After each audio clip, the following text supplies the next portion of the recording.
Welcome everybody, TennesseeRedStar here. So we're going to be taking a read of Enver Hoxha's The Tragic Events in Chile, a lesson for revolutionaries around the world. This was published on October 2nd, 1973, in light of the overthrow of Salvador Allende, who was democratically elected. Marxist who was democratically elected in Chile was only able to serve a couple of years before he was overthrown in a CIA-backed coup, which put Pinochet in power and led to a brutal fascist dictatorship in Chile where communists and socialists were literally thrown out of helicopters. That's where you get the helicopter memes that right wingers like to use as veiled threats against communists and socialists online. Nevertheless, we're going to dive right into the text. I do feel that this is relevant for current times. Tomorrow, from the day that I post this video, it will be the New York City mayoral elections, and we have Zohran Mamdani running. Now, I'm not saying Zohran Mamdani's a communist or a socialist by any means. He's a social democrat. That's that. He's a social democrat. However, this piece gives insight on the pitfalls of democratic socialism and the likely outcomes of winning a bourgeois election as an actual communist or an actual socialist. And we're seeing now that they are pulling every trick they can out of the book to even stop a social democrat from winning an executive seat in New York City. They're going as far as to call this guy communist, even though he isn't. And nevertheless, let's dive right into the text. In Chile, the counter-revolutionary storm continues to rage against the working masses, the patriots and fighters of that country.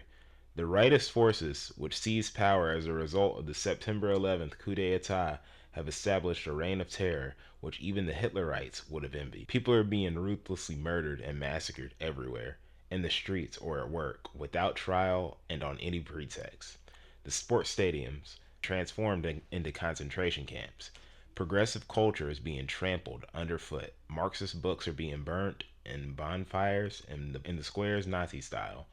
While the Democratic parties, trade unions, and democratic organizations have been outlawed, medieval obscurantism is spreading over the country. The most fanatical, ultra-reactionary forces of darkness, the agents of American imperialism, are strutting on the political stage. The democratic freedoms which the people had won through struggle and bloodshed were wiped out within one day. The events in Chile affect not only the Chilean people, but all the revolutionary, progressive, and peace-loving forces of the world. Therefore, the revolutionaries and the working people, not only of Chile, but also of other countries, ought to draw conclusions from these events.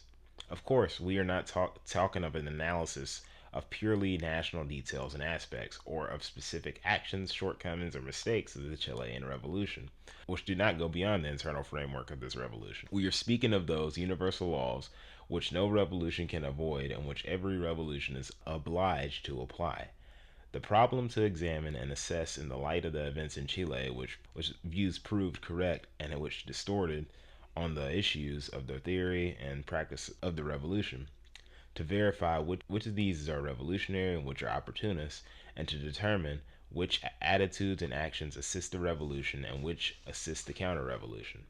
In the first place, it must be said that the period during which the Allende government remained in power is not a period which can easily be erased from the life of the Chilean people or the whole history of Latin America. Interpreting the demands and wishes of the broadest popular masses, the Popular Unity government adopted a series of measures and carried out a number of reforms which were intended to strengthen the national freedom and independence of the country and the independent development of its economy. This government struck heavy blows at the local oligarchy and the American monopolies, which held all the key positions and were making the law in the country. The inspirer of this progressive and anti-imperialist course was President Allende, one of the noblest figures to emerge from Latin America, an outstanding patriot and democratic fighter. Under his leadership, the Chilean people struggled for the land reform, struggled for the nationalization of foreign companies, struggled for the democratization of life of the country, and for the freedom of Chile from American influence. Allende strongly supported anti-imperialist liberation movements in Latin America and made his country an asylum for all freedom fighters persecuted by the thugs and military juntas of Latin America. He gave the People's Liberation and anti-imperialist movements his unreserved support and was in full solidarity with the struggle of the Vietnamese, Cambodian, Palestinian, and other people. Could the big Chilean landowners who saw their estates distributed to the poor peasants forgive him for pursuing this course and this activity? Could the manufacturers of Santiago, who were expelled from their nationalized plants, tolerate this? Or the American companies which lost their power?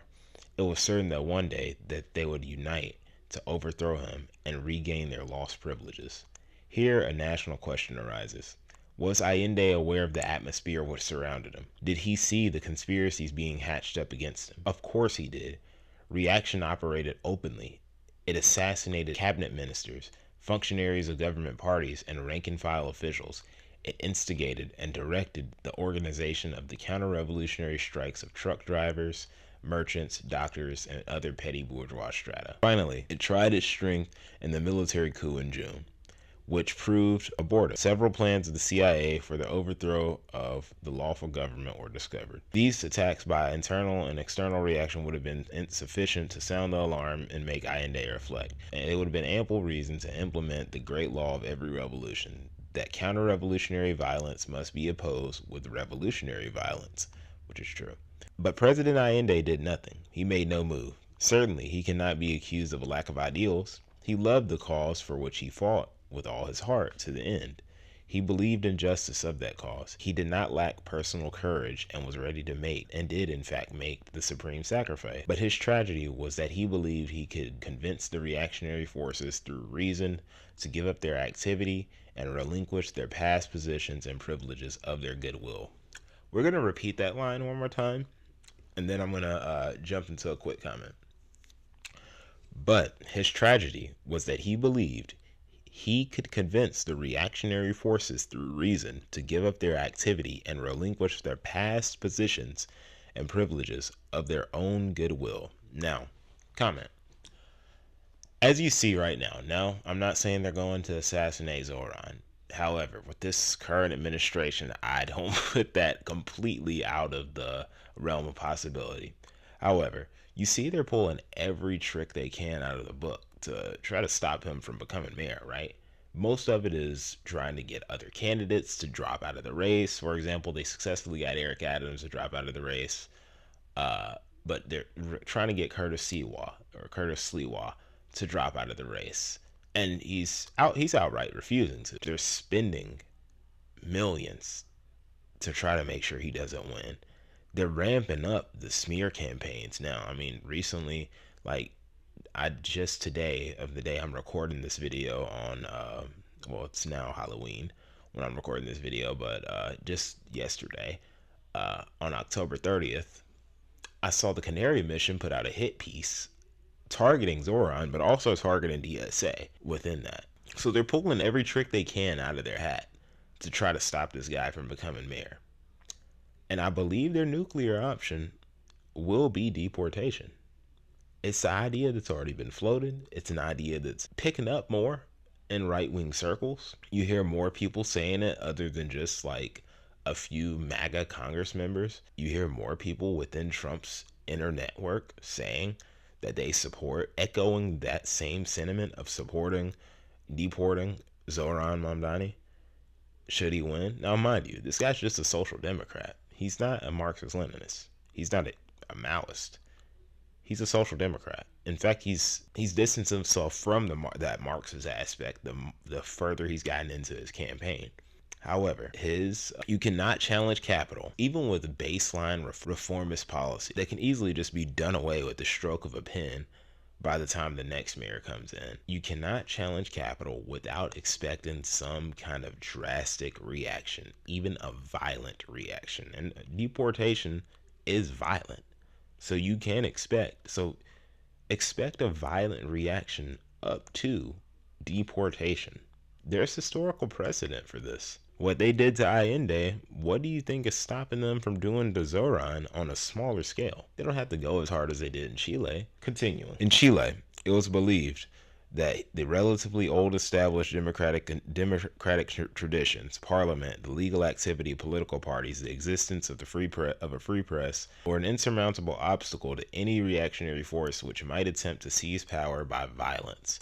The reality, however, proved the opposite. The coup d'etat of the rightist forces proved that the bourgeoisie will tolerate certain freedoms just so long as its essential interests are not affected. Let's repeat that line. The rightist forces proved that the bourgeoisie will tolerate certain freedoms just so long as its essential interests are not affected. But when it sees that these interests are threatened, it is no longer concerned about ethics. Remember that. Remember that. It will do you well. Sock Dems, electoralists, seriously, take notes. It will do you well to remember that. The revolutionary and progressive forces in Chile have suffered a defeat. This is very serious but temporary.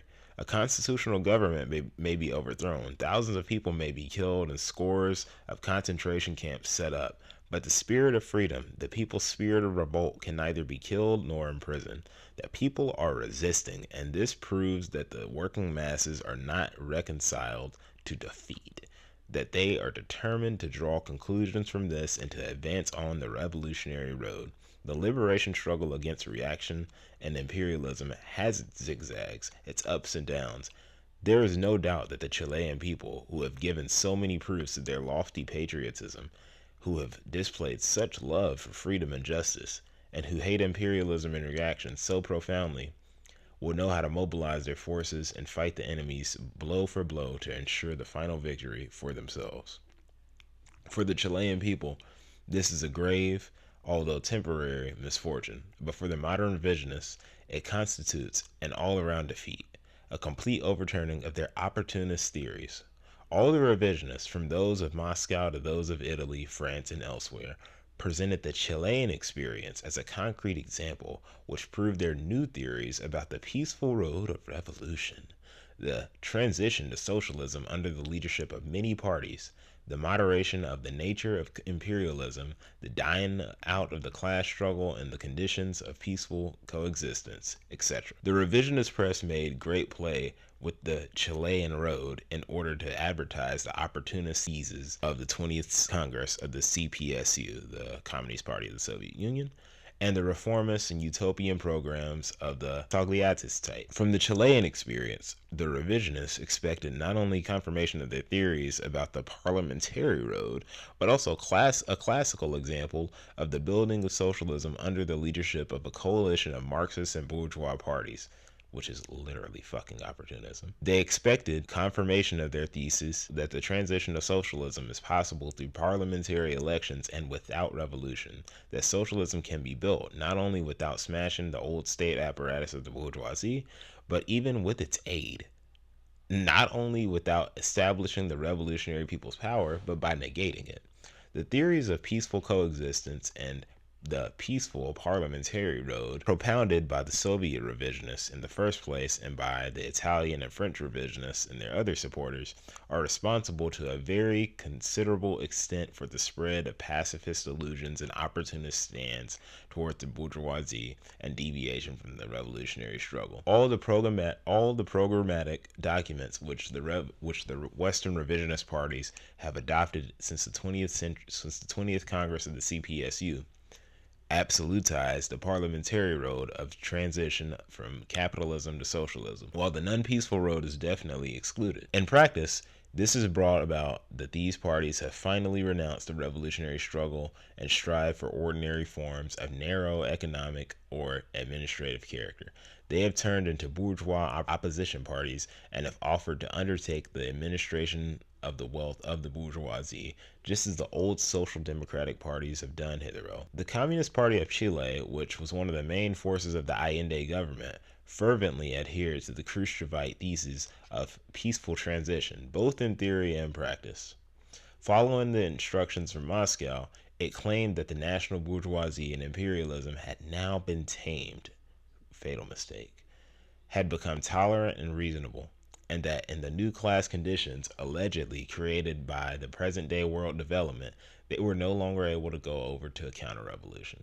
However, as the case of Chile proved once again, and similar theories make the working masses irresolute and disoriented, weaken their revolutionary spirit, and keep them immobilized in the face of the threats of the bourgeoisie, paralyze their capacity, and make it impossible for them to carry out decisive revolutionary actions against the counter-revolutionary plans and actions of the bourgeoisie. As the genuine Marxist-Leninist parties had predicted and as time had confirmed, the revisionists were against the revolution and aimed to turn the Soviet Union, as they did, into a capitalist country, from a base of the revolution into a base of counter-revolution. They worked for a long time to sow confusion in the ranks of the revolutionaries and undermine the revolution. Everywhere and at every moment, they have acted to extinguish the flames of revolutionary battles and national liberation struggles, although for demagogical purposes they pretend to be for the revolution.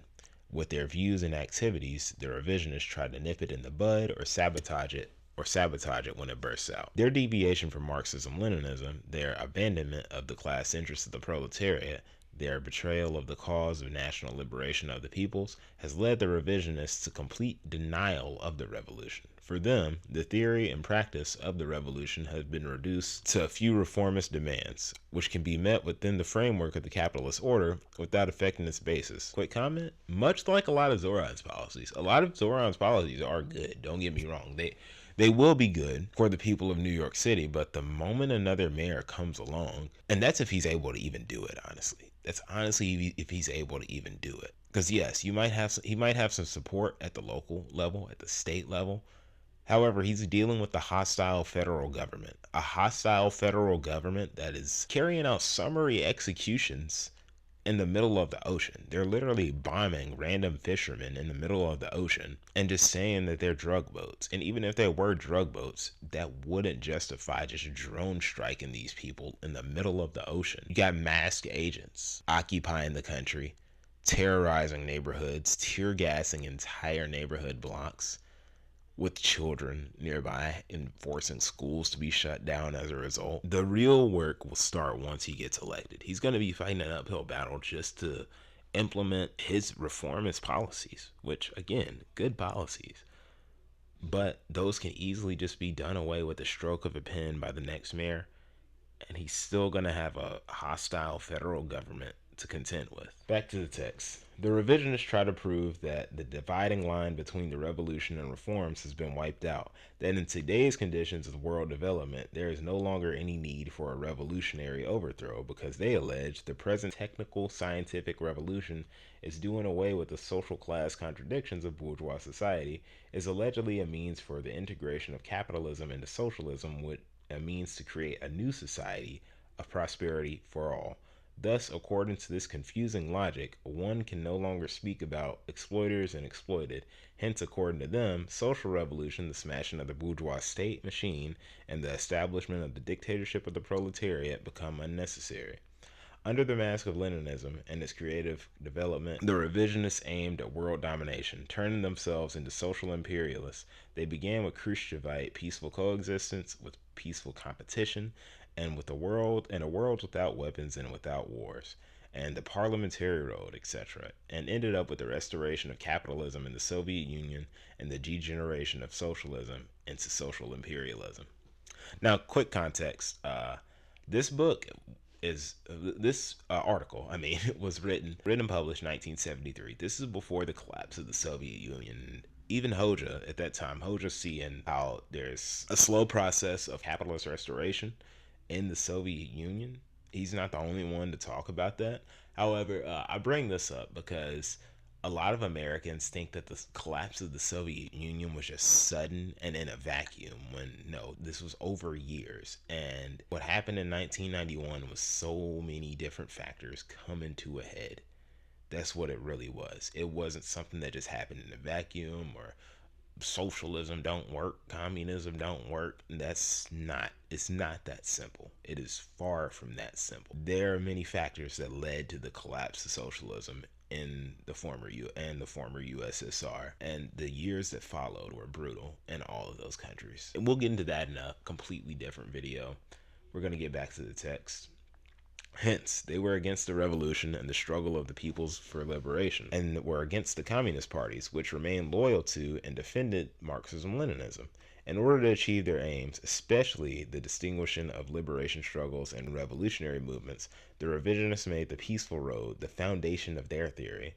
By revising the fundamental question of Marxism, such as the theory of revolution, and propagating their opportunist theses, they wanted to convince the workers to give up their revolutionary class struggle, to submit to the bourgeoisie, and accept capitalist slavery. On the other hand, peaceful coexistence, which the Soviet leaders proclaimed as the fundamental line of their foreign policy, in which they wanted to impose on the whole world communist and national liberation movement, was a complete strategic plan to reach a broad agreement with imperialism, to strangle the revolutionary movements, and to quell the liberation struggles, to preserve and extend their spheres of influence. Revisionists wanted to use, and did in fact use, this kind of coexistence, which was entirely suitable to imperialism and the bourgeoisie, as a great diversion to disarm the masses ideologically and politically, to blunt their revolutionary vigilance and immobilize them, to leave them defenseless in the face of future attacks of the imperialists and social imperialists.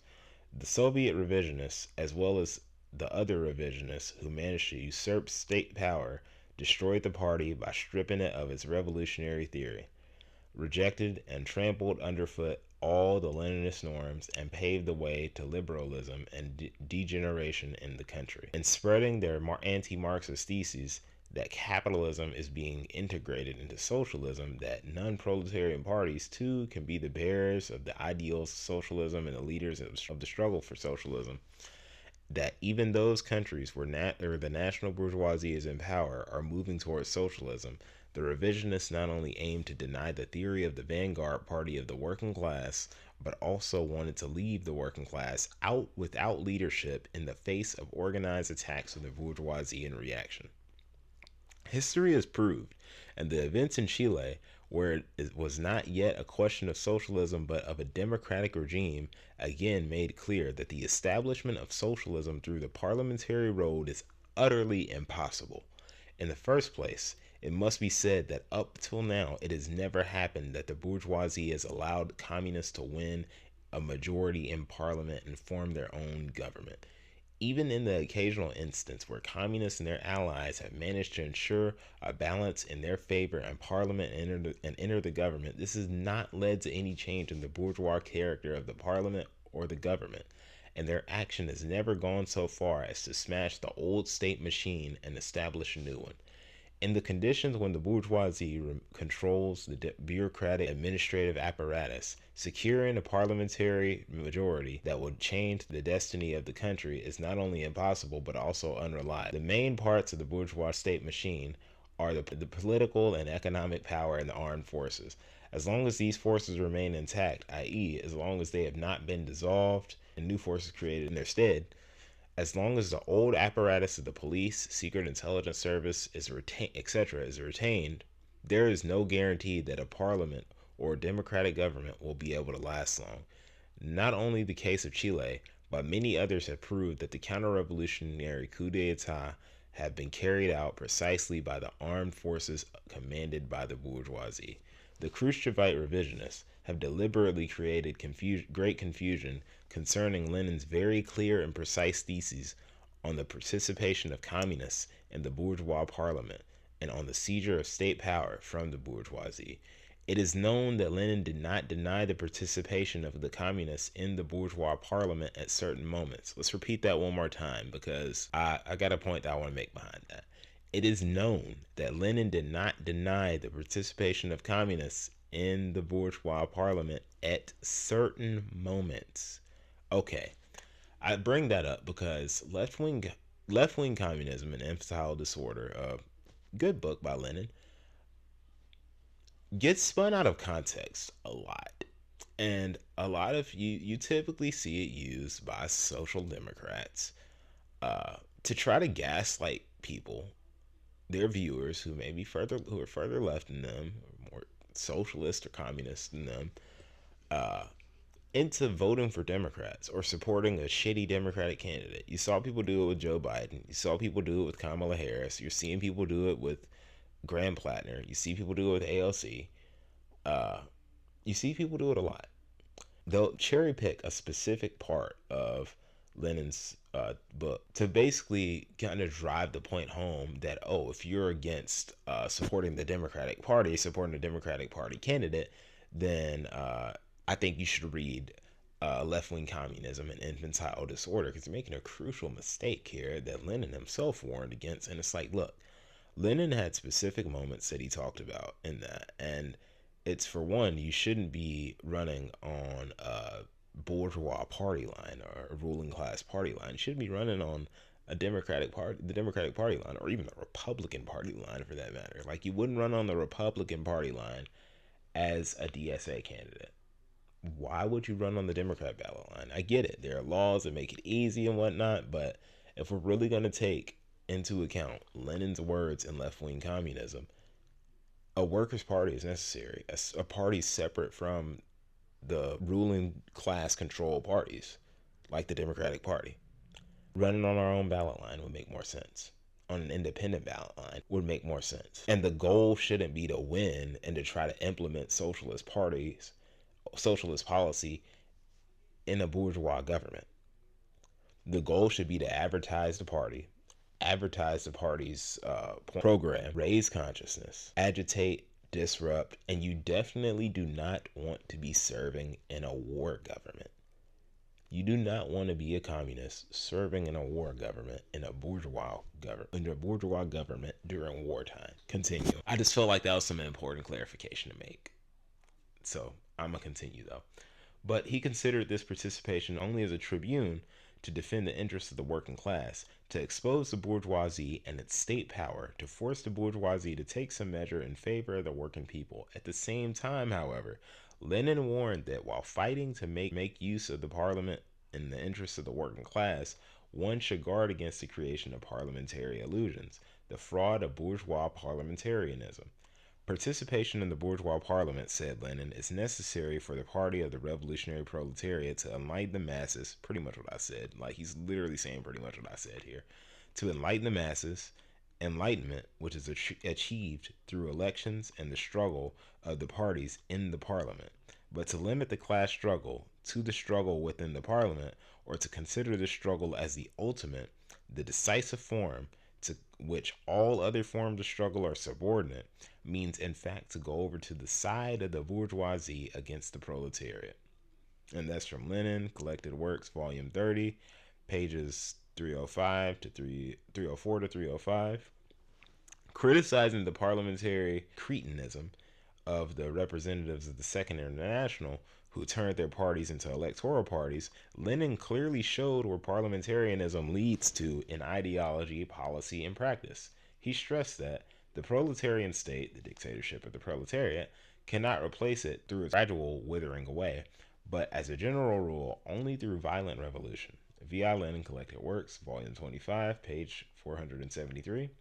He stressed that the need to systematically educate the masses with this idea, and precisely this idea of violent revolution, is the basis of the entire doctrine of Marx and Engels. By still advocating the parliamentary road, the modern revisionists are simply following the course of Kautsky and company. But the further they proceed on this course, the more they expose themselves and the more defeats they suffer.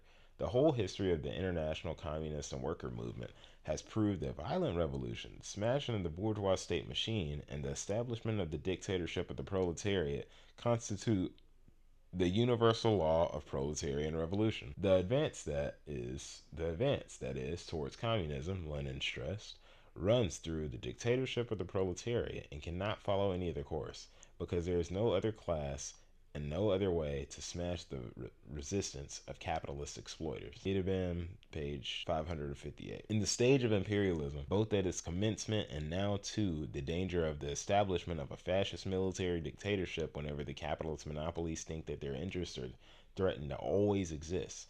Moreover, it has been proved, especially from the end of the Second World War to this day, that American imperialism, British imperialism, and others have gone to the assistance of the bourgeoisie of various countries to eliminate those governments or to suppress those revolutionary forces which, in one way or another, offer even the slightest threat to the foundations of the capitalist system. Now, I will say the threat that I see the Zoran offers to the system in America is he has warmed more people up to the idea of socialism and gotten more people interested in socialism, interested in the idea of socialism. I mean, DSA membership exploded. I know PSL isn't as big tent as DSA, and this criteria for joining PSL is there are more standards into joining PSL. You can't just sign up, start paying dues, and boom, you get your card in the mail and you're a member of PSL. But I know that there was a much more broad interest in socialism, and Big Ten organizations like DSA saw a massive spike in growth as a result of his campaign. And I truly believe that's the threat that he poses. I wouldn't say that he himself smashed down the Red Scare propaganda that a lot of people have had their heads filled with when it comes to socialism, but he definitely played a role, and his campaign played a role in smashing some of that and getting more people interested in learning what socialism truly is, what socialism truly means, rather than just another buzzword that they hear a Republican throw at a Democrat that they don't like, or a Democrat throw back at a Republican just to be snarky. That's the true threat that I see.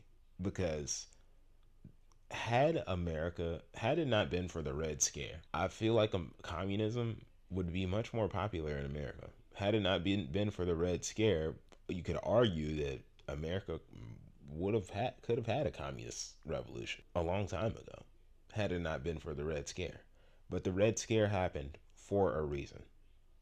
Keep that in mind. The Red Scare happened for a reason. Continuing. As long as imperialism exists, there still exists the basis and possibility for its unchangeable policy of interference in the internal affairs of other countries, counter-revolutionary plots, and the overthrow of lawful governments, the liquidation of democratic and progressive forces, and the strangling of the revolution. It is American imperialism which props up the fascist regimes in Spain and Portugal, which incites the revival of German fascism and Japanese militarism, which, I mean, we're seeing that today. The fascists just won, I believe, the prime minister seat in Japan. The AFD has been growing in popularity in Germany, which they're basically the New Age Nazis. Back to the text, which supports the racist regimes of South Africa and Rhodesia and keeps up the discrimination against the black people in its own country. It is American imperialism that helps the reactionary regimes of South Korea and Saigon and Phnom Penh puppets, which has instigated the Zionist aggression and helps Israel to maintain its occupation of the Arab territories. All the furious winds of anti-communism, national oppression, and capitalist exploitation blow from the United States of America. Throughout Latin America, with some rare exceptions, American imperialism has established tyrannical fascist regimes, which mercilessly suppress and exploit the people. On that continent, all the weapons used against demonstrations, the weapons which kill the workers and peasants, are made in the United States and supplied by it. The fascist military coup in Chile is not a deed of local reaction alone, but also of imperialism. For 3 years on end, during the whole time President Allende was in power, the Chilean rightist forces were incited, organized, and encouraged in their counter-revolutionary activity by the United States. And the American monopolies took revenge against President Allende for the progressive and anti-imperialist policy he followed. The undermining activity of the right-wing parties and all reactionary forces, their acts of violence and terror were closely coordinated with the pressures exerted from outside by the American monopolies. With the economic blockade and the political struggle the American government waged against Chile, behind the military junta was the CIA, the same criminal that had carried out so many coups d'etat in Latin America, Indonesia, Iran, etc. The events in Chile once again revealed the true face of American imperialism. They proved once more that American imperialism remains a rabid enemy of the peoples, a savage enemy of justice and progress, of struggles for freedom and independence, of the revolution and socialism. But the counter-revolution in Chile is a deed not only of the avowedly reactionary forces and the American imperialists.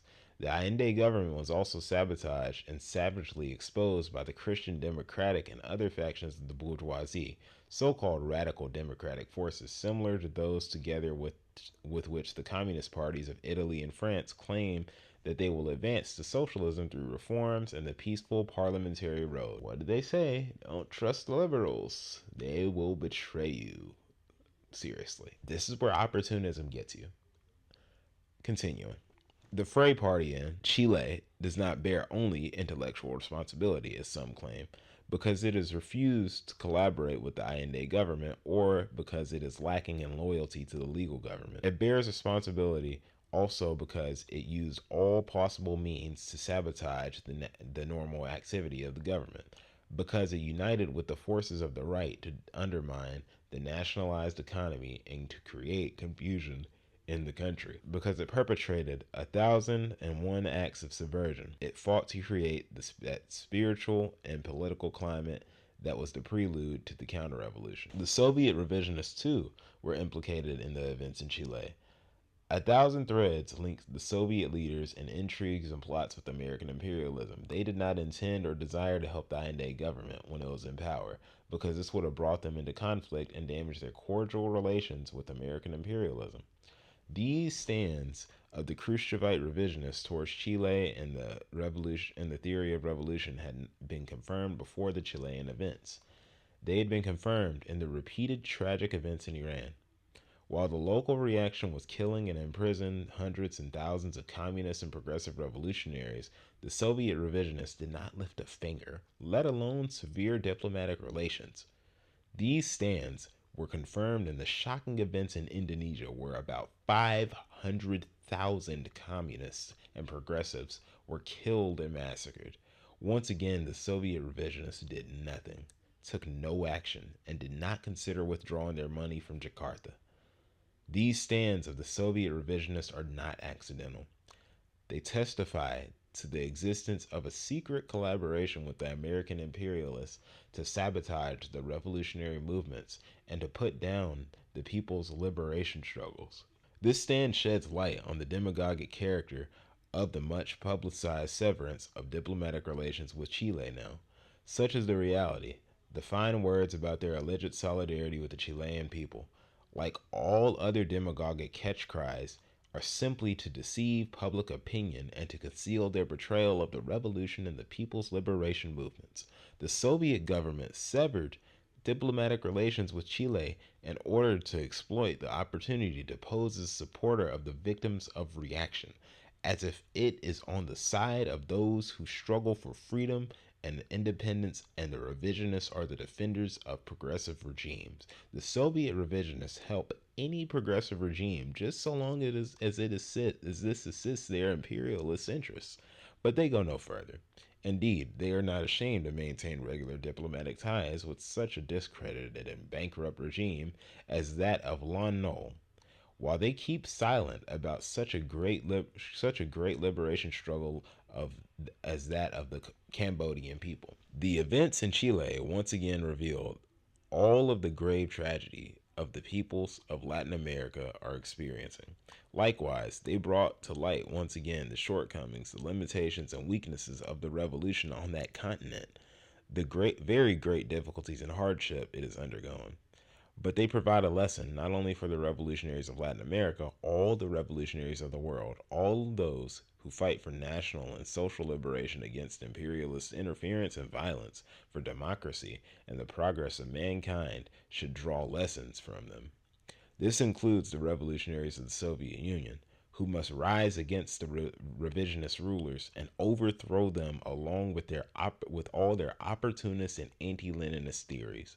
Likewise, the revolutionaries of Italy, France, and other developed capitalist countries ought to draw lessons from the Chilean events and fight revisionism resolutely, rejecting the reactionary theories of the peaceful parliamentary roads with Togliattists and the other revisionists propagate. We believe that the events in Chile, the fascist attack of reaction against the democratic victories of the Chilean people, the brutal interference of American imperialism and its support for the military junta, which will encourage all peoples of the world to be vigilant and to resolutely reject the demagogic slogan of the imperialists, revisionists, and opportunists of every hue, and mobilize all their forces in courageous defense of their national freedom and independence, peace, and security. And then I'm going to read the footnote. Soviet revisionists expelled the correspondent of TennesseeRedStar, organ of the Communist Party of Indonesia, from the Soviet Union and welcomed the visit of Adam Malik, then foreign minister of the Indonesian fascist regime. They also continued to supply Soviet weapons to Indonesia. Again, the collapse of the Soviet Union was due to a multitude of mistakes that eventually came to a head in the late 80s, early 90s. Again, that's a subject for another video, but let me know what you think about this text in the comment section down below. Uh, Regardless of what happens on election day tomorrow, I believe this is a good text to look at, to listen to, read yourself, and take to your comrades in your organizations, whether you're in PSO, DSA, APO,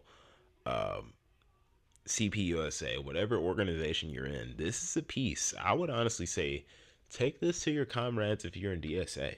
If you're in a Big Ten organization where there are a lot of people who really care about electoralism, take this to your comrades in DSA. Take this to your comrades in CPUSA, even if you're in CPUSA, and have a serious discussion about this.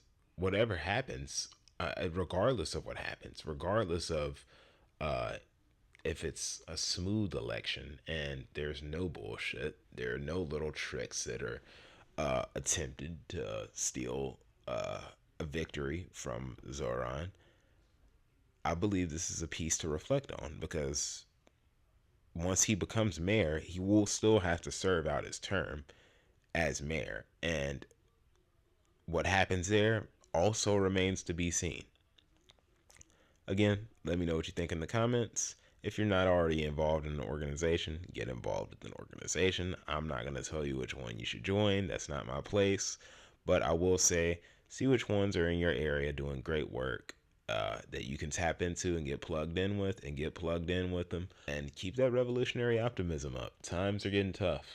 Times are definitely going to get tough. Things are going to get worse before they get better. But that's what struggle is for, right? That's what revolutionary optimism is for. Things get worse before they get better. Till next time, I'll see you on the next video. This